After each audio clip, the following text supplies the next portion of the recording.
This conference will now be recorded. Okay, good morning, everybody, and welcome to the April edition of the Iowa 911 Communications Council. I'll call this meeting to order. We have so many people scattered around the state, we'll just forego the guest introductions. But, Kara, if we could please have a roll call of the council members to make sure we have a quorum. Sure. Chris Jasper. Here. Lawrence Hartman. Here. Peter Runners here. George Griffith. If that was George, I can hear you. It's echo. Hello? Mike Bryan. Here. Mark Murphy. Here. Jeff Anderson. Here. Richard Pierce. Here. Rob Dennert. Here. Jack D'Angelo. Taylor Teagle. Okay, thank you, Kara. Could I please get a motion to approve today's agenda? So moved, Murphy. Okay, do I have a second? Okay. Anderson. All those in favor signal by saying aye. Aye. Aye. Aye. Against, same sign. Okay, and likewise, can I get a motion to approve the March 10th, 2022 minutes? So moved. Motion, Griffith. Have a second? Any discussion? All those in favor signal by saying aye. Aye. Aye. Aye. Against? Motion carries. Blake, do you have a report for us? I do. Just a second. Right. First off, happy Public Safety Telecommunicator Week. Appreciate everything that you all do. I can't imagine being in front of that particular screen all the time. So I appreciate it, and I know everyone in the state does as well. So be remiss not to mention that. Moving on to the program manager report, there's still a couple of forms that are outstanding. The expenditure collection form is still being needed from Warren County. We have sent them a letter, certified mail, indicating that at this point we will need to start withholding surcharge if we don't receive that. So they are aware of that. Also, Plymouth County still needs to submit their service board membership form. Kind of a short update all around today. I just want to mention this, and I know that there's an agenda item that kind of touches on this too. So for the most part, I might save a lot of my comments for that discussion later on in the agenda. But we did send an email to the PSAPs regarding billing that had been re-implemented to the PSAPs specific to Lumen CenturyLink. Normally I wouldn't send such an email, but I was kind of getting inundated with calls and questions, so I wanted to get on top of that. So I just wanted to acknowledge that at this point of the meeting, and again, kind of save my comments on that for the greater discussion later on, but just wanted to reference it here. Legislatively, both 911 bills have passed at this point. Senate File 2298 authorizes a local emergency management commission to assume the duties of a joint 911 service board. So I've had some questions come up on that. There is, if you are perfectly content locally with the way things are running, this does not have to come up for a vote. Like, this is not like a decision point that you have to make. You can continue operating just like you always have. That being said, if for whatever reason the service board wants to cede their authority, it would require a 2/3 vote of the 911 service board, as well as a 2/3 vote of the Emergency Management Commission, and then basically all of those responsibilities would be handed over to the Emergency Management Commission. I ran into Mr. Jamie Robinson, who's in the room down at the Capitol earlier this week, and he actually taught me something that I looked up, and I did confirm. During session, if a bill passes, the governor has 3 days to sign it, or veto it, or do nothing. If she does nothing, it automatically becomes law. So this actually has passed. I had the same look on my face, Lawrence. I had no idea. It really makes the whole sending it to the governor's desk really dramatic, because it can just be accepted into law. So that's what I know. I looked. That's what I saw. Never heard that before, but that's what I know. Jamie? Blake, if I may, so a little more research into it. While that does stand, the governor has actually informed both houses to not send bills to her office at this time. I guess there's some back and forth over school vouchers currently, so she's withholding any bills being sent to her office until it actually goes to her office and sits there for 3 days. That 3 days doesn't start. Good to know. Good to know. We will withhold further political comment on that topic for now. Moving on, House File 2436 is related to the expenditure collection form, that 8-page spreadsheet that PSAPs have to submit to us on an annual basis and is subject to the state auditor's review as well. That has also passed. That would basically change the language and code to reduce the amount of expenditures, the types of expenditures that you all have to report. Previously, it was a comprehensive report and asked for all expenditures related to the costs associated with operating the PSAP. The word comprehensive and all have been stricken and replaced with the word direct costs. So some of the utilities, janitorial, stuff like that, most likely will be stripped out of that report. That would technically go into effect July 1st. We would look to convene, a good number of folks from the 911 Council, stakeholders, interested parties, to take a look at that report and redo that. That was how the form itself was created back in 2013 or so. So we try to just replicate that process and kind of narrow the scope of that report a little bit. Any questions on the legislative activities? Moving on to an update on GIS grants and overall information. Really good month in March. 31 counties met the benchmarks, bringing the total up for this 6-month period to 84 counties already. And you can see the total for fiscal year 2022 is already over $1 million that we've sent down to PSAPs for the GIS grant. March 23rd was supposed to be the go live and the implementation on the GIS-based MSAG and ALI 6.0. There was a delay in that. It's still technically postponed indefinitely. We're hoping to go live with that at the beginning of May. We are in contact with some of the counties that we're a little concerned about because of the number of critical errors. This map is actually from last week. There have been some strides made by some of the counties with higher critical error counts. We also do have a workaround that we've developed between GeoCom and ComTech and the counties that we think, even regardless of the critical errors, obviously that's ideal, is to get down to 0, but to be able to go live, hopefully the beginning of May with ALI 6.0 and GIS-based MSAG. Again, we've been having a number of meetings with those counties, and most of them will be able to get down to 0. The ones that can't, we have a temporary workaround that will still allow them to get their calls, allow them to get their ANI and ALI data with the 911 calls. So it's kind of a safe option while they continue to work to get down to 0. There have been no requests for public education and training. One thing, just because it's been a couple of years, I would like to remind specifically the council, if anyone is planning to travel to the national NENA or APCO conference, that is part of this fund as well. That was something that had been done in the past previously. It's a little different. Right now, council members basically just submit a travel voucher for their in-state travel to get to the meetings. Normally, out-of-state travel would get approved by this body and then come out of this fund. So if anyone was traveling to those conferences, you're more than welcome to put in for that travel approval. With that, I will turn it over to Lynn from Zetron. Good morning. Can you hear me okay? You can. Excellent. All right, program updates since we last met in March. Alameda went live on March 23rd. Ringgold went live yesterday.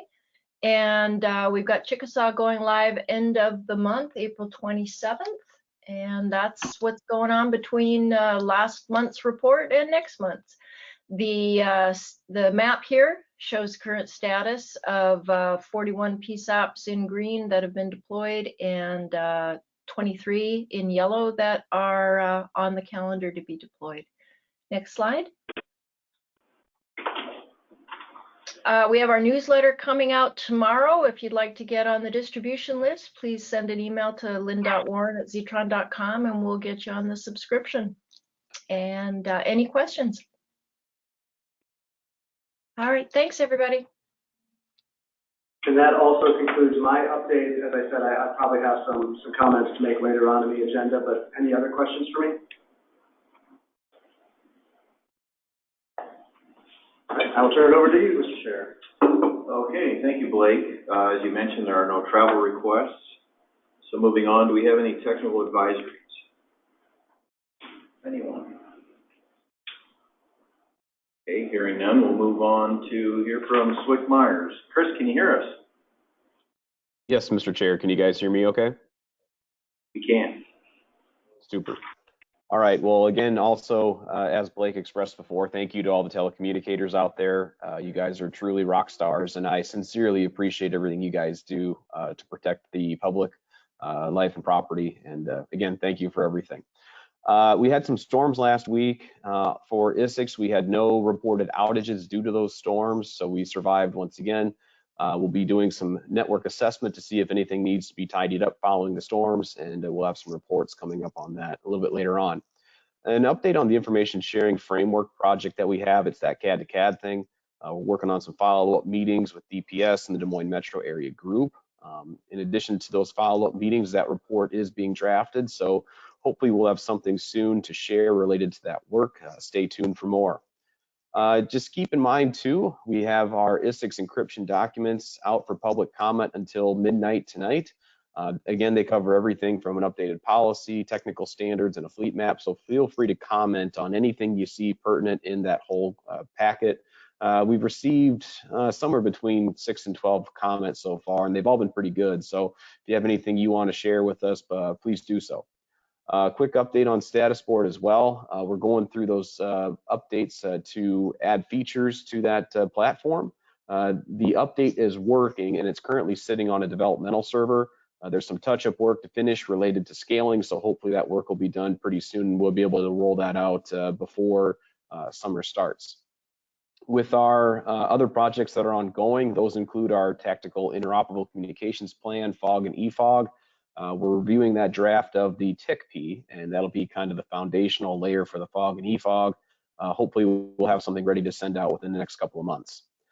If you're interested in the West STR deployment, that is still ongoing in Clinton. It is expected to start winding down relatively soon.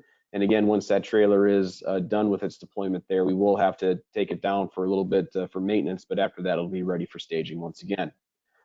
We do have some announcements for some of our training opportunities. We are finalizing details on a lot of these.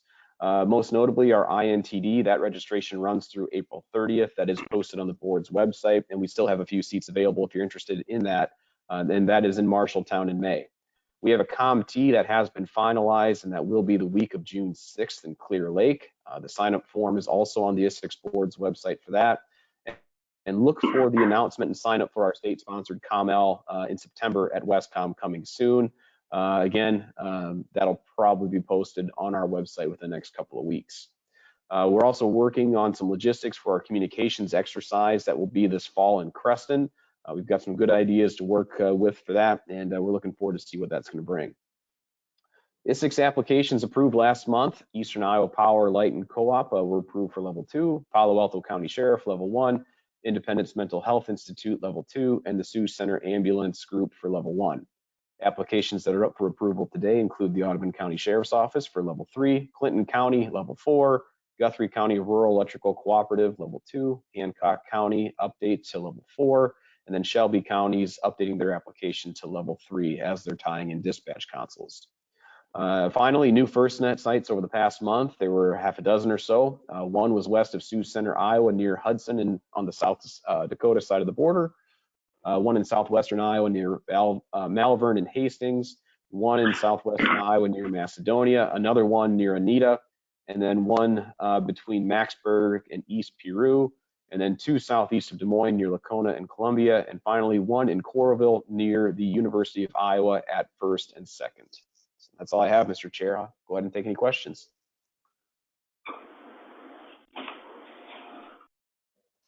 Okay, Chris, thank you very much. All right, moving on. I think Jim is on from U.S. Department of Homeland Security, Cybersecurity, Infrastructure Security. Jim, can you hear me? I can. Can you hear me? Yes. Great. Thank you. CISA and I would like to recognize and thank Iowa's public safety telecommunicators. To quote from President Clinton's 1994 proclamation, America's public safety telecommunicators serve our citizens daily in countless ways.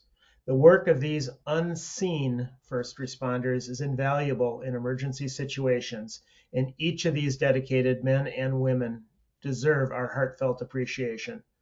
Americans place their trust in these individuals, not just this week, but every day of the year. Thank you to Iowa's telecommunicators.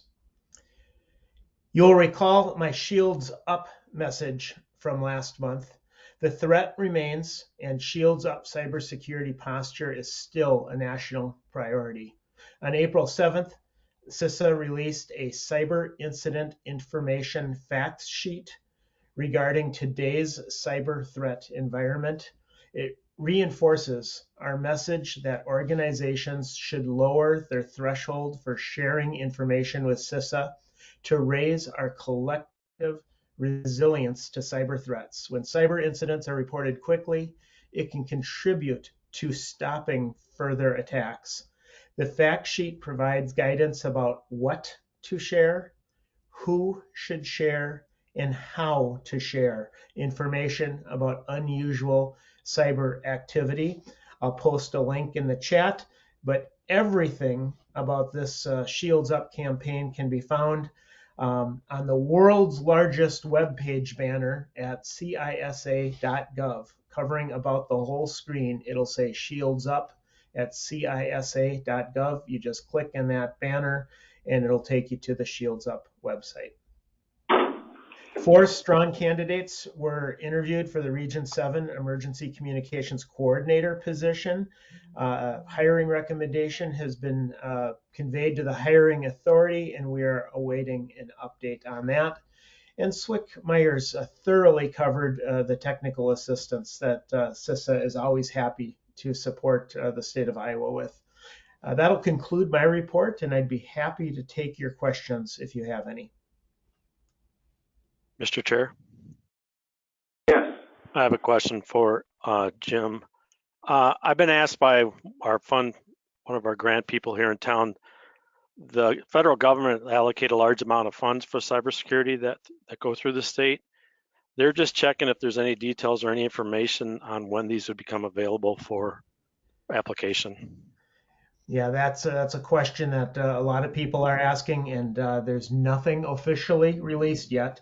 I'm gonna, as soon as this meeting concludes, I will go in and take a fresh look, and if there's anything I've missed in the last couple of days, I'll be sure to convey that to Swick Myers, but I have not heard any updates recently. Of course, as soon as I get something, I'll pass it along. Thank you. Any other questions? All right, Jim, thank you. Moving on to the 34A Administrative Code Committee. Rhonda, do you have a report for us? Yes, thank you, Mr. Chair. Since our last meeting, I do have a list which I forwarded with the exception of one name I forgot to put on there, so I do apologize for that. But that list consists of myself, Keith Hove, Tracy Bearden, Jason Hoffman, and then of course Blake DeRucci as an advisor. I'm still looking for 1 or 2 potential members to be a part of that. With your permission, but before I speak of this next portion, Blake, do you want to talk about the newest? It might be easiest to just do it under that new business item. Okay, that works. So I do have some ideas of which direction to go with the permission of the chair. We can go ahead and discuss that later, but Some of the items have to do with, charges to telcos that are, currently happening. So we can maybe put that on our agenda with the permission of the chair. Okay.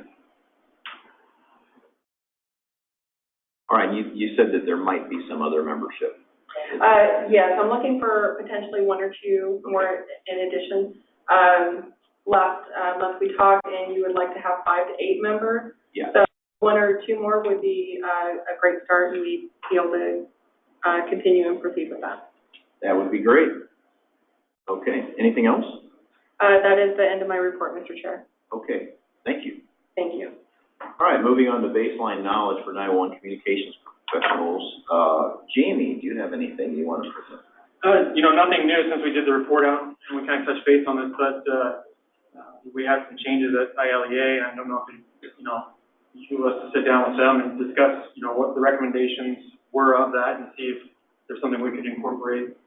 I think, from the council's side of things, if you agree with some or part or all, that would be something that would be nice to hear from the council. We left it as, here's what we're thinking. We kind of left it at that. So I think the council needs to kind of review that and then decide from there based off those recommendations what they would like to push forward, and then we can look at working with ILEA and moving some things around. Right, yeah. The timing ended up being against us there, and that the report came at about the time that we had a change at ILEA and sort of stagnated. So we'll make communication with ILEA and review that report and try to get moving with that. And if needed, I'll sit down with a new person at ILEA and kind of go through what you presented here. And I'll make that all. Okay. Anything else? No. Then I had told Tracy when she was doing the 34A that I was glad to be part of that as well, so I would throw my name in that hat as well. Okay, very good. Okay. Moving on, I think we've already pretty well talked about the legislative issues, unless there's something else that somebody wants to discuss. I think it's covered. Do we have any information sharing by council members? Okay. That'll bring us to the next item, new business. Having a discussion about the motion regarding efforts to successfully eliminate unnecessary 911 circuit charges being billed for the local 911 service boards. Blake or Rhonda? I would actually, Mark or Jeff, want to kick that off, and we'll just see where it goes. Okay. Mr. Chair, can you hear me? I can. Jeff Anderson, Marion County. I'll give you a brief background here, how we arrived at this point. Like many other service board representatives over the last year and a half, we've been trying to determine and eliminate any unnecessary telco charges as a result of all of the upgrades being made to the 911 network here in Iowa. We have struggled. We have reduced our overall cost, but we have struggled recently. We're down to primarily 3 circuit charges that we are occurring monthly from Windstream. We began in earnest. We acquired the name of an individual within Windstream that might be able to help us. So we've had a couple discussions with that individual. Excuse me. And over the course of a couple months, we determined that nobody would do anything rash without giving it its due diligence. So the first issue that arose was the long tenured employee at Windstream didn't even recognize the account numbers that we provided. So the obvious question of what are we paying for? What are these circuits for? Still remains a mystery, even to this day. So over the course of a couple months, we asked them to look at those circuits, and including doing some monitoring for traffic on those circuits. We, in turn, on our side, visited with the experts at Raycom and Zetron about the shared services network and to make sure that none of those circuits would be needed. Those folks all came back on our side really quickly and said, no, none of those circuits should be needed. So we waited on Windstream to come back with a report. Just a couple weeks ago, they came back with a report that 2 out of the 3 circuits still have traffic on them. They agreed to shut the 1 circuit off that no longer had traffic on it, but began in one way, shape, or form to escalate my ability as the local service board representative who pays those circuit charges on a monthly basis. They began to escalate my ability to shut those off. Blake's name was mentioned that we might end up having to go to a higher authority in order to shut those off. So last week at the NENA APCO conference, I opened the discussion with Blake and several other 911 board representatives and came to the realization that this is largely ineffective, in my opinion. Essentially 99 counties out there dealing with the telcos one-on-one, trying to determine what they're paying for and get them eliminated where allowable. So we got to a point in the dialogue where I asked Blake if he would be willing to essentially facilitate a meeting, a face-to-face meeting with some local board representatives and some appropriate folks from the telcos to see if we could sit down and determine what we're paying for, are they necessary, so that we don't do something regrettable, and so that essentially none of us have to get to a point where in order to seek a resolution, we either give up and continue paying or we give up and quit paying.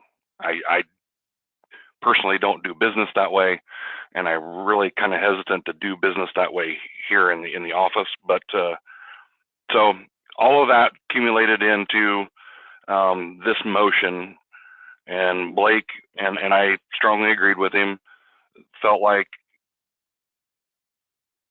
it would be best to have the council support before we try and have that meeting. So essentially the motion before you on today's agenda is a product of that.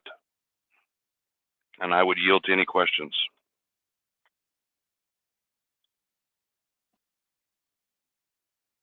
I don't have a question, but I got a side story on that too, Mr. Chair. We've been struggling with Windstream for 13, 14 months to get, we did find one of the lines we have goes to a 911 center that was in Dyersville that's been closed for I think 10 to 12 years. So we asked for that line to be shut down, and to the point now they're sending me to credit because we're not paying it. And they're coming back after me. I've set 6 ticket numbers with Windstream. Everyone said they'd shut it off, and none of them have. To this date, we're still getting billed for it. And we've asked, I actually got Blake involved, and we had some emails with Windstream and different people with Windstream over the last year on what this other line is for, and we're getting nowhere. And again, we started this in March of 2021 to get the one line shut off, and Windstream they come back and say, we have no letters. I provide all the letters, everything they've needed, multiple ticket numbers, and we're getting the runaround. And like I said, Blake was involved. And that seemed to just, and talking to Blake, it stopped. They just stopped replying.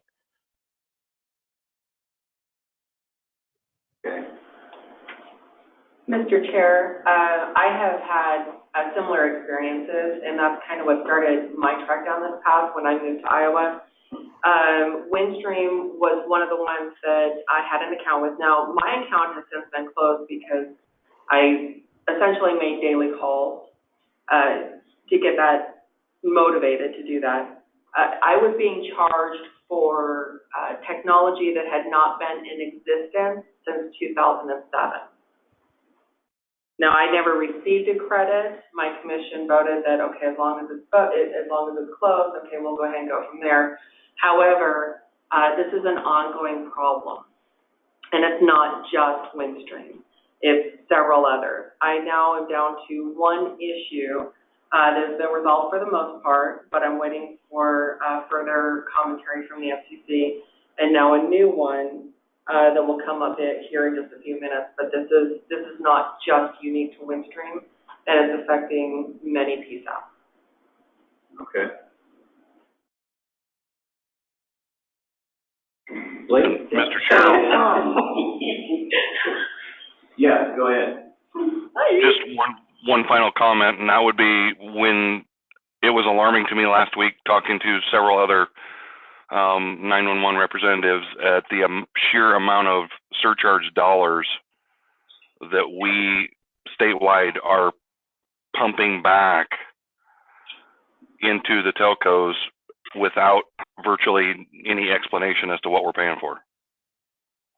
A little bit alarming.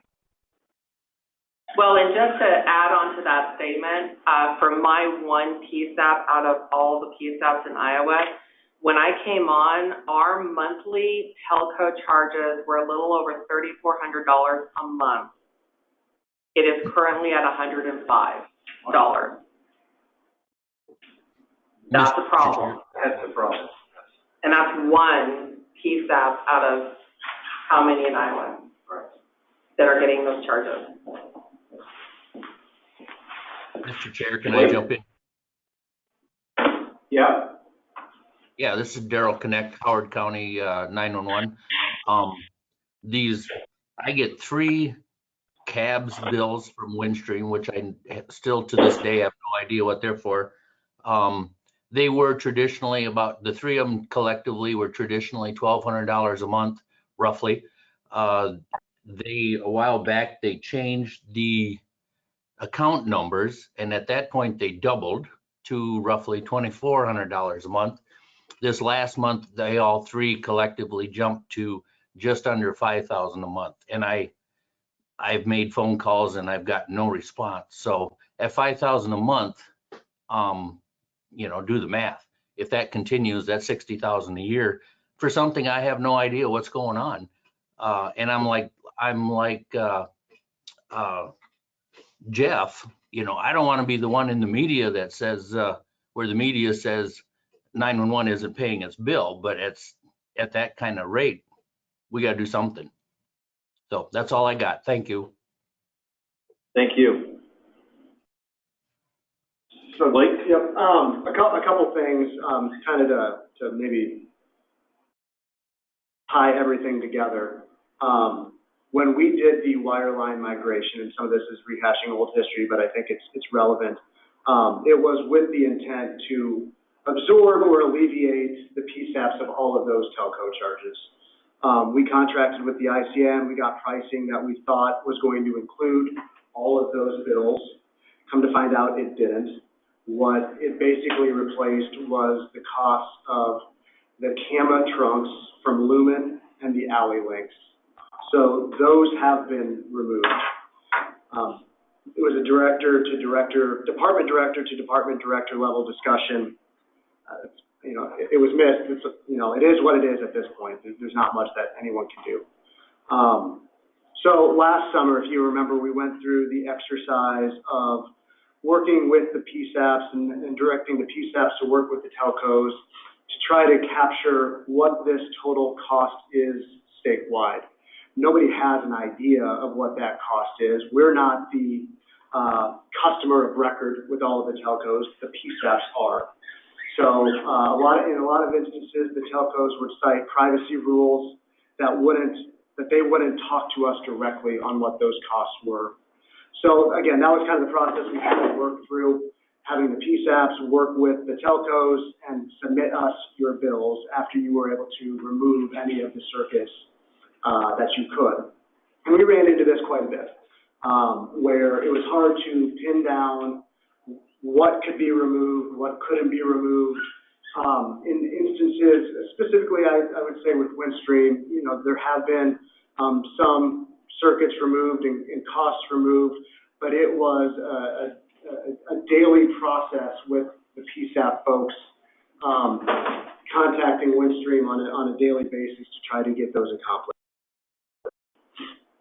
So put a pin in that. this discussion happened last week at APCO and NENA. I think it's a good idea to more holistic or as a whole work on those bills. Again, specific in this case with Windstream. There's been a lot of energy expended by both the local folks, our office, Windstream, to it's kind of like whack-a-mole, right? To try to pin down what can be removed, what can't be removed, and to keep those conversations going. So to try to address it holistically, I think is a good idea. It'll actually save energy in the long run to do it kind of across the board and not onesie and twosies. So that's where the motion originated from. My comments from earlier during my project manager update or program manager update were actually fortuitous timing. In many cases, Lumen had disconnected all costs when PSAPs ordered their CAMA and alley links to be disconnected. Lumen has made the determination that that was done in error. So for a number of PSAPs, I've heard the number 50, I don't know if it's more than that, I don't know if it's less than that, you have not received a Lumen bill for a number of months, over a year in most cases. Again, because they disconnected all of those costs. They have again since decided that was done in error. So by all means, the CAMA trunks and alley links are still disconnected, not to be billed. What they have re-implemented their billing on is in line with what other telcos bill on, and basically the cost to get the 911 call from the customer to the central office, to the aggregation point, and into the state 911 network. So that discussion is tied in with the same discussion that we've been having in this state and nationally for a couple of years at this point. So I wanted to just, again, kind of connect those dots. It's related. It's the same overall topic. And to give you an update, the FCC did have a period of open comments a couple of months ago. We filed comments. I don't believe any of the telcos in the state did. Other state 911 programs submitted comments. National NENA, National APCO submitted comments. And many of the telcos in other states submitted comments. So right now we're kind of in a holding pattern. I have no indication what the FCC will do next. If they were to take further action, I think it would be in the form of a notice of proposed rulemaking. But again, I have no indication if they're actually going to open that formal proceeding or not. So that still kind of leaves us here in the state in a little bit of limbo publicly, and everything I've ever said is encouraging the status quo. The last thing I want to do is have somebody involved in a lawsuit over this topic. So until we get this sorted out, either at the FCC level or through legislation here or through some agreement, I don't know, what the ultimate end game is. So I feel hopefully that kind of connects the dots with everything that we've talked about and kind of paint that picture over the last couple of years and maybe make some connections on how all of these things kind of interrelate. There's about 4 or 5 counties that aren't fully connected on the wireline side on the NextGen 911 network. Again, that's related to this topic as well. Those PSAPs have direct trunks from telcos. We at the state don't want to set the precedent of paying to move those trunks. So we're basically in a steady state with those 4 or 5 PSAPs just kind of hanging out there for now. So I think that kind of summarizes everything, but I'll take any questions or listen to the rest of the discussion on where you all want to go with it. Okay, well, I think it's obvious that this is a pretty widespread problem, but how bad it really is, I don't know that we know. I guess my question would be if we could get all the PSAPs to respond to us, which I know that's an undertaking in and of itself, but how could we gather that information? What would be an efficient way to do that? Mr. Chair, if I may, I think that this would be a really good effort for the 34A committee to take on. I think that it would be a good information to be able to gather a lot of information and be able to present it in at least over the next couple of months. I'm hoping to have some pretty good numbers for next month if you'll allow it. But in order to kind of move forward, if we can take that on, that would be great. I think that would be great. That would be a great clearinghouse for that. And So you mentioned an idea, just before the meeting of how to attack this. Can you explain that to us? So what I'd like to do is, formulate, an email, that can go out to all the telcos that are affected. And Blake, if you would, facilitate that for me to send all that out. I don't have the information of everyone that you have so far, but I'd like it to go statewide. And the things that I'm going to be asking are a couple of things. As an agency, for my own agency outside of the 34A committee, I have submitted commentary to the FCC, and I'm more than likely going to be filing an Iowa Utilities Board complaint from my entity. I'd be interested to see if anyone is interested in taking part of that, but as far as the 34A committee, I'd like to be able to take that information, bring it together, figure out kind of where we're at, who's getting billed, what they're receiving, and then be able to present that to the board. On top of that, I'd like to see what other issues that they're having with telcos, just beyond this new issue of the new bill. The largest issue with the new bill is this was not requested. It's a brand new account number. There was no communication, no solicitation for it. In addition, I brought along my file to have looked at in a little bit here. But they are charging for things that they had never charged before. So this is a whole new ball of wax. I would venture to say that is the case for every every PSAP that is receiving this bill. So I would encourage them to look at that. The other portion of that is once I've made contact with, I'm waiting for a response back, but I highly encourage everyone to make contact with CenturyLink and Lumen prior to making any kind of a payment on this bill, because then they take ownership of the new accounts. So that would be my request, Mr. Chair.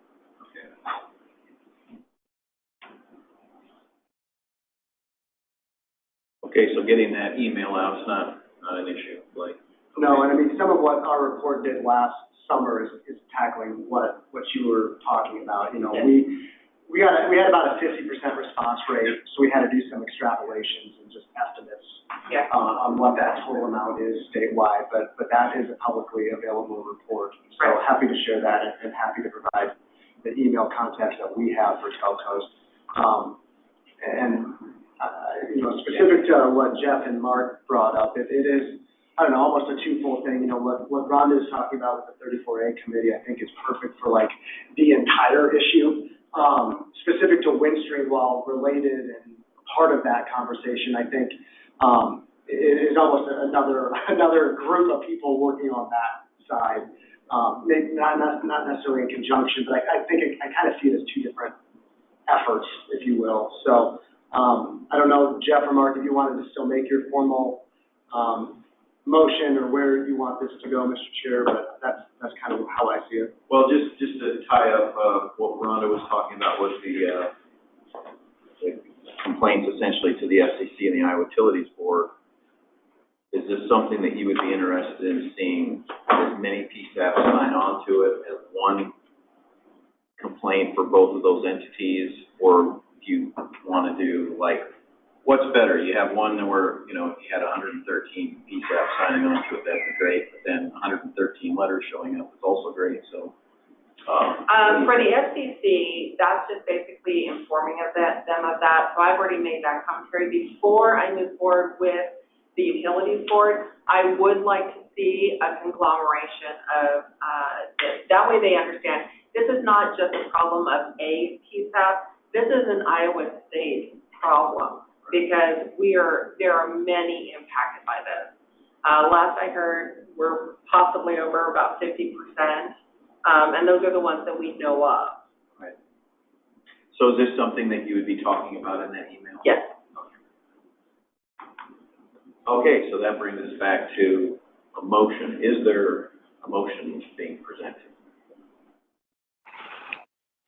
Mr. Chair, Jeff Anderson again, I would make that motion. Mark Murphy will second it. Okay, can you, for Kara's sake, actually say the motion so we have it in the record exactly what we're voting on? I sure can. Bear with me for a second here while I get pulled back up.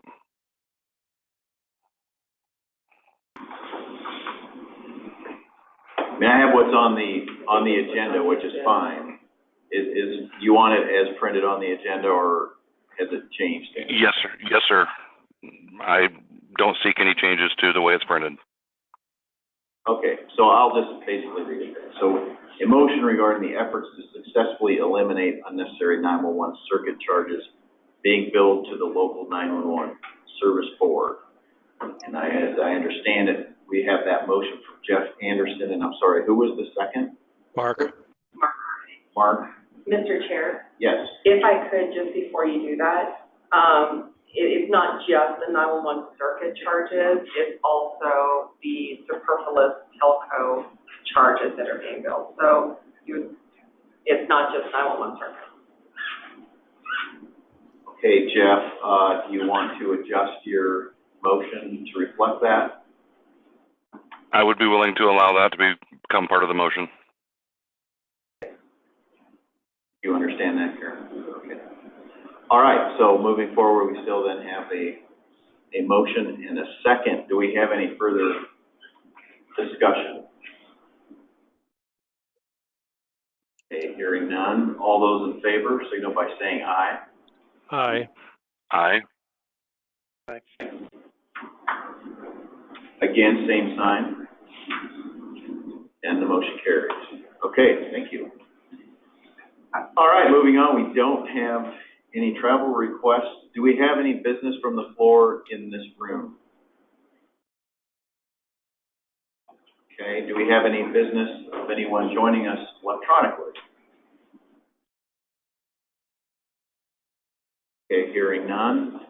Just like to wish everybody a happy remainder of Public Safety Communicators Week. I know we've got some weather coming up. I hope it doesn't give you too much trouble, but outside of that, thank you for joining us. And Mr. Chair, I think Jim Stromberg had an update on the chat okay. on the grant information. Okay, Jim, can you hear me? Jim Stromberg?